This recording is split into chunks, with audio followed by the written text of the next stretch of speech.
Oh, P1!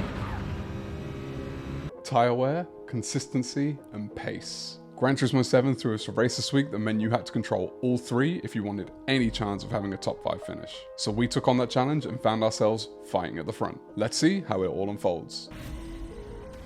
We are back with another Daily Race C. This time we are at Kyoto Driver Park Yamagiwa Reverse in Group 4 cars for a 14-lap race where we have quite marginally aggressive tyre wear and only the racing mediums available, but there is one mandatory pit stop. The tyre wear would have made a stop either way. Let's get into it. Let's see if my steering wheel behaves in this race though.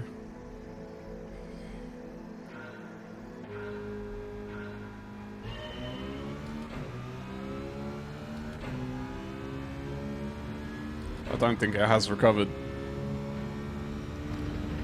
So I'm running with a Duff steering wheel. Yeah, so unfortunately my steering wheel seems to have given up the ghost a little bit, which means I don't have the feedback coming through my hands, so I'm relying purely on visuals to get me through this race.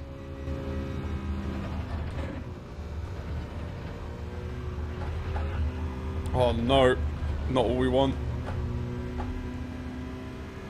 Thank you for leaving me the room to get back on, Jaka. I appreciate that.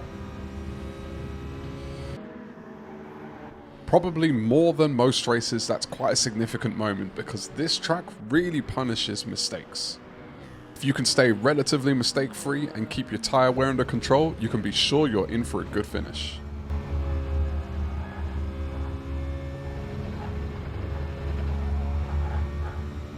Oh, P1! Oh no, mate. Speaking of being mistake-free, P1 didn't get the memo. They go wide onto the grass and that cost them a lot. Unfortunately, after that mistake, they find themselves all the way back in P10.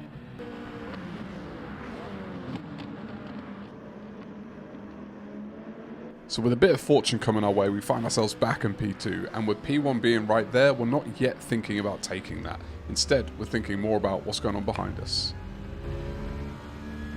Right now, I'm not racing you for P1. I'm racing with you to run away from everyone else. I'm fully in the mindset of this is a long race and I need to make sure I put myself in the right position. And although I do want the win, taking the lead now doesn't guarantee anything. But building a gap does help us later in the race when we do want to go for that lead. Alright, we're building a decent gap behind.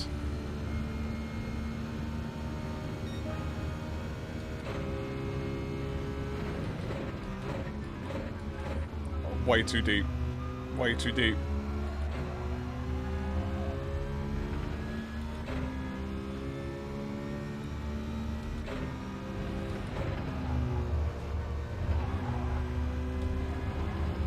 Oh, Jaka, mate. So that does change things a little bit. We do have the lead now, but we still want to focus on building a gap to the pack behind. We're going to try to maintain status quo among the leading 2 or 3 cars, and most importantly, stay mistake-free.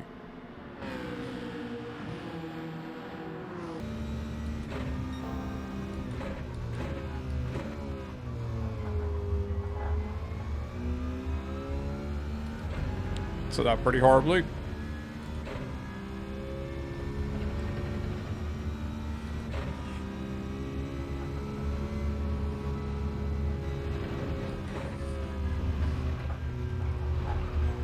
Nope. Second time this race I've done this. This time didn't recover nearly as well. Dang it, twice. Twice this race. No excuse.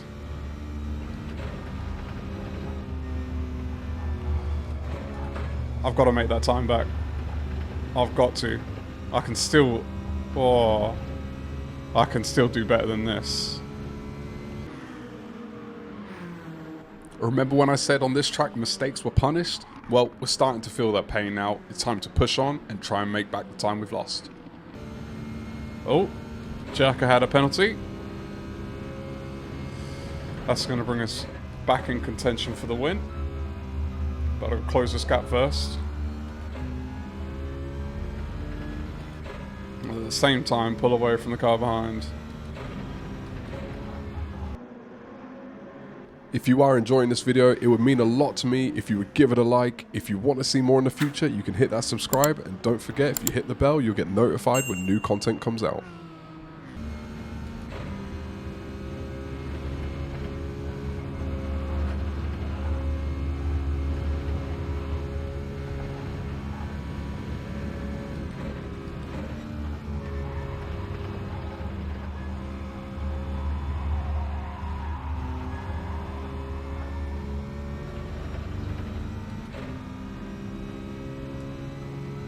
Alright, one more lap and then we pit.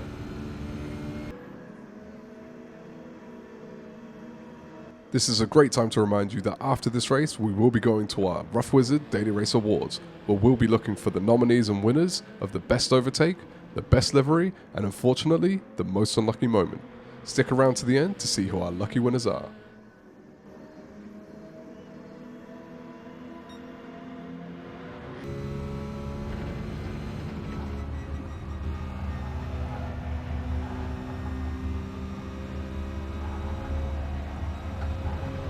Alright, we're going to go into the second half of this race in a decent situation. Top three, we've pulled away from the pack.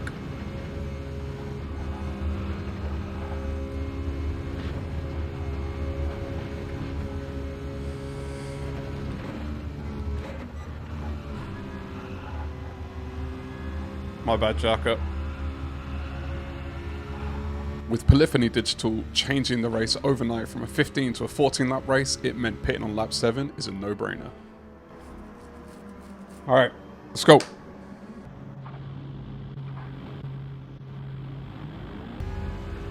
Alright, I lost a little bit of momentum there, but it's alright. I've still got plenty of laps to get back on the back of Jacker and make my move when the time is right. Just settle into the second stint.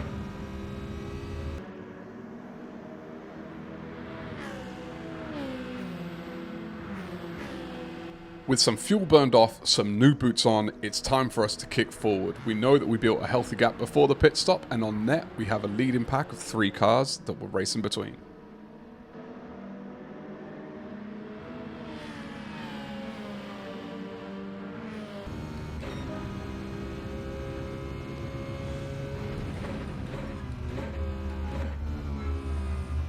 It's gone deep.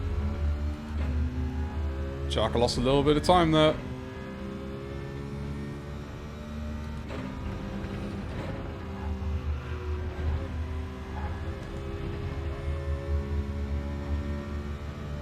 Alright, putting him under pressure now. Now we're into the final 5 laps. I'm starting to think about where are going to be the opportunities for me to take the lead, so I need to apply a little bit of pressure so I can see where Jaka's weak spots are.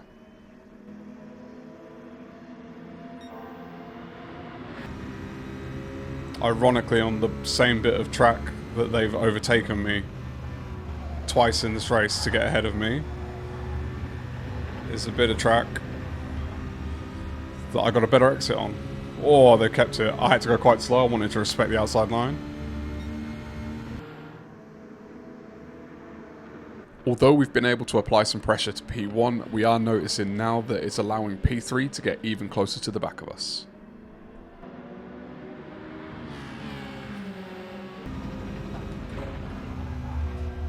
Like, P3 already got closer on that lap because we were not battling, but because we were close. Oh, dude. You came in front of me in the braking zone. As you can see, we're getting close to the back of P1 a lot now, and while that may feel like the overtake is coming, sometimes that doesn't necessarily work in your favor.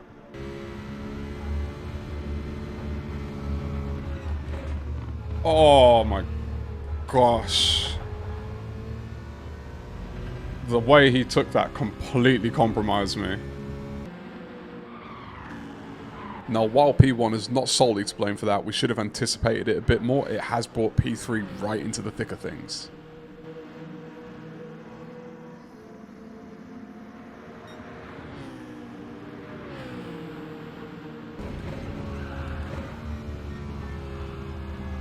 I think right now, out of the three of us, I'm the fastest. But I'm now 1.5 seconds back, so I've got a lot of work to do to get in a position to even make an overtake.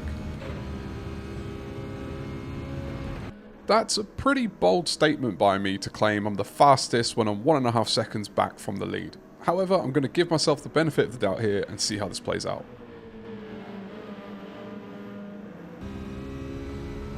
And right now, no one's working with anyone.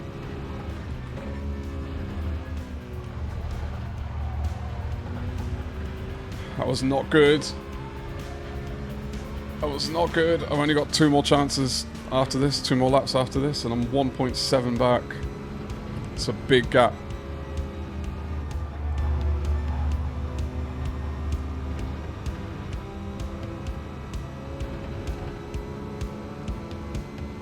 That's a very big gap. Jarka's not that slow. I'm not going to get away with catching up without doing something spectacular these next couple of laps. Jarka having somewhat of a mistake at some point. P1 have a mistake at some point. Give me an opportunity. Surely that's not going to happen.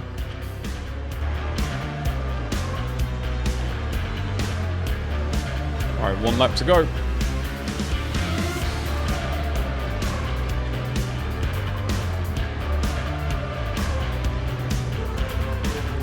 Nearly slid out there. Oh, ho, ho, ho.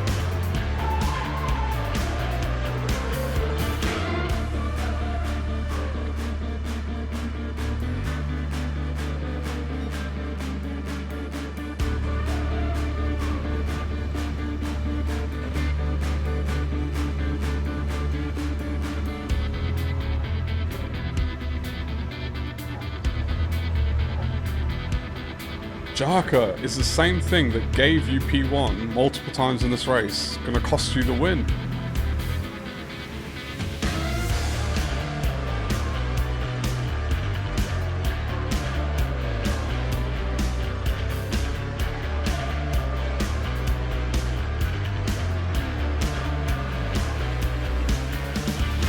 Take it easy now.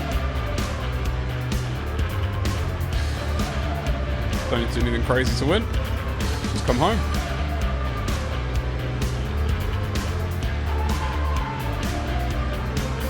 Let's go. Let's go. Back on the top step. And there we have it. With some good tyre management and keeping the pace, even with a couple of mistakes, we still managed to come out on top. And while that feels good and I'd love for you to focus on it, right now I want to get to my favorite part of this show. The RufffWizard Daily Race Awards. As always, let's start with Best Overtake. Our first nominee is EMD JDRS. For this one, Jetty's been forced to take the long way around, coming from the left-hand side of the right-hander all the way round to the right-hand side of the left-hander, but they managed to keep themselves enough speed and traction that they can propel themselves ahead and put themselves in position to take P5 going into the next turn. And next up, we have S-TIG. So we are going into the same corner, but this time S-TIG is going to be taking the inside line. It's a lot narrower, but they get the car slowed enough that they can accelerate out and take P5 for themselves. And our third and final nominee is Gnarly. We're coming back one corner, we're going into turn 1. Gnarly's taking the inside line, but they make sure they keep enough traction that they can take it nice and tight. Even with that little bump, they get a good exit and secure themselves P6. And the winner is... it's S-TIG. I can tell you from experience that running this race, taking that inside line is so tight that being able to get the car to rotate to the right before coming back to the left isn't easy, so I had to reward S-TIG for their car control. Well done S-TIG, you are this week's winner of Best Overtake. Next up, let's move on to Best Livery. Our first nominee is going to be Fox. Something has to be said for a livery that's unified, one that knows exactly what message it's trying to send and hits the mark. The color palette is great and the artwork is well applied. This is clearly a dedication to Minnie Mouse. Well done, Fox. Next up again, we have EMD Jetty RS. So this livery applied for the GOAT Racing team. I'm not sure if it's a real team or not, but I like the nod that they've done to Red Bull, but they've GOATified it. And the way that the livery is applied gives me a sense of a real retro racing car. And I have to point out the back of the car also. It's always fun when someone throws in a little bit of extra attention to detail with their license plate. And then last up, our third nominee is Jarka. For this one, we have yet another Eriez livery that's made it into the mix, this time dedicated to Cronenberg. It definitely helps that the Kronenberg branding lends itself to be well applied on a livery, and the color palette is great. The people who make the Irias liveries clearly take their time and pay attention to detail. Well done on this one. And the winner is...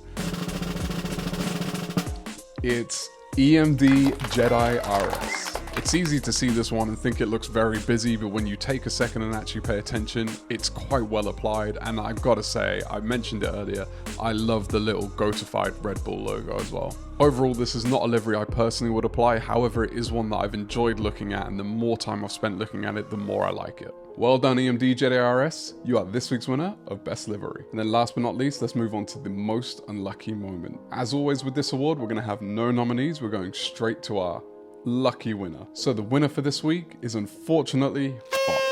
Alright, so let's take a look at what happened. Going through to the chicane, we have Fox here that seems to get a bump in the back, which completely unsettles the car, makes them lose traction and spin out. It means they end up actually finding themselves to the back of the grid.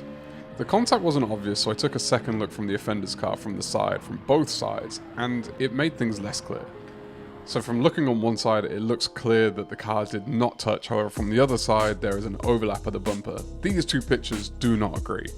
And if one thing I know about Gran Turismo 7, the replays don't always reflect the contact that you feel on track. So I'm not actually 100% sure if this is an incident that caused an unlucky moment or if this was self-inflicted. So I'm gonna give benefit of the doubt here. So unfortunately, you are this week's winner of Most Unlucky Moment, Fox. But hey, at least we saw it, we witnessed it, there's a reason for why you finished as low as you did. Anyway, we've come to the end of another video. I really appreciate you sticking around with me. If you did enjoy it, give it a thumbs up. If you disagreed with any of my awards, let me know in the comments below. And if you want to see more in the future, hit that subscribe button. If you feel like you're not done and you want to see more, here's a couple more for you. I'm out.